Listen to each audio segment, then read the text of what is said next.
Lorsqu'un style est créé, il se peut que toutes les propriétés ne soient pas fixées à l'avance. Certaines mises en forme peuvent être déterminées au cas par cas au moment de leur application. Pour cela, la définition d'une valeur passe par l'utilisation des arguments. Eh bien, voyons tout ceci dans cette séquence.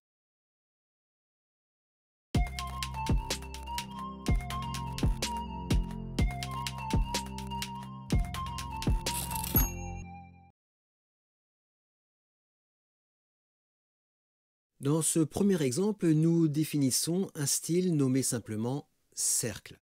Ce style propose un contour coloré et épais de 3 points. Il utilise aussi une couleur de remplissage, mais celle-ci n'est pas déterminée à l'avance. Elle peut varier selon le contexte du graphique, c'est-à-dire que c'est le concepteur du document qui va décider de la couleur de remplissage au moment où elle doit être appliquée. Pour cela, il faut utiliser un argument. Dans cet exemple, l'argument est dièse 1 et il est affecté au remplissage au fil. Voyons maintenant l'application du style avec son argument.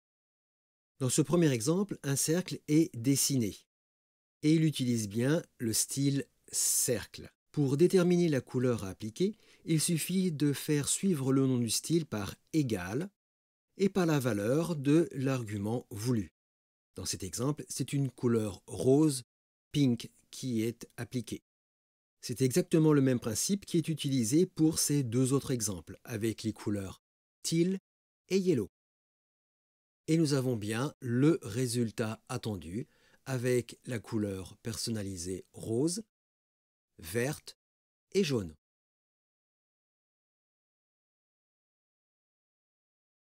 Dans le cas où le concepteur du document n'indique pas une couleur, il est possible d'en spécifier une par défaut.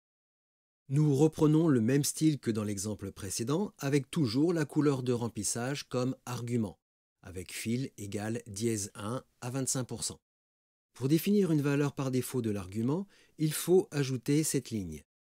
Nous reprenons le nom du style, cercle, et nous ajoutons default, suivi par la couleur par défaut voulue. Ici, c'est du bleu avec blue.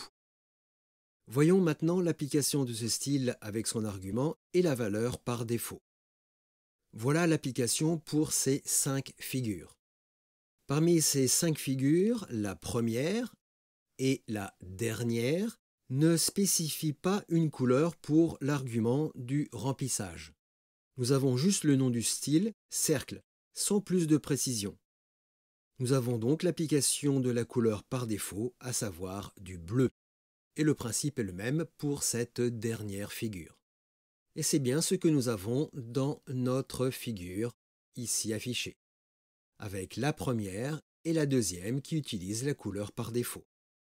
Pour les 3 autres figures, nous avons bien les 3 couleurs de remplissage qui sont définies, avec cercle égale teal, égale yellow, égale pink. Donc ces 3 figures utilisent bien une couleur personnalisée déterminée au niveau de la création des figures. Et nous avons bien le résultat attendu avec un cercle vert, jaune et rose.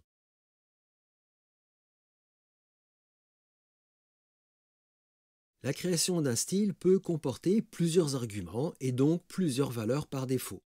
Les arguments sont déclarés avec la syntaxe habituelle dièse 1, dièse 2, dièse 3, etc. Et chaque valeur par défaut est indiquée entre accolades. Voyons cela.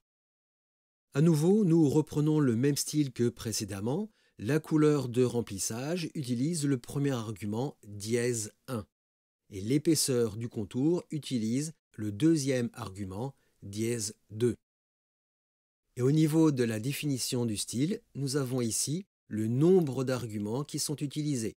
Nous en avons 2 et ils sont définis avec la commande args égale et entre l'accolade, nous avons toute la définition du style.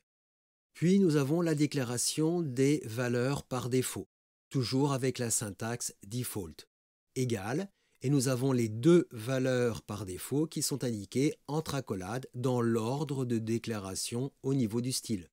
Donc la première, c'est pour la couleur de remplissage, ça sera bleu par défaut, et la deuxième valeur par défaut, entre accolades, eh bien, c'est pour l'épaisseur du contour ici 2 points. Voyons maintenant l'application des styles et des arguments. Les deux premières figures utilisent leur propre valeur déclarée entre accolades.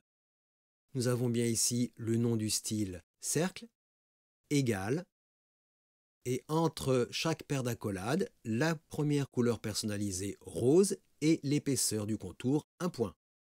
Même principe pour la deuxième figure avec une couleur de remplissage jaune et une épaisseur de 3 points pour le contour.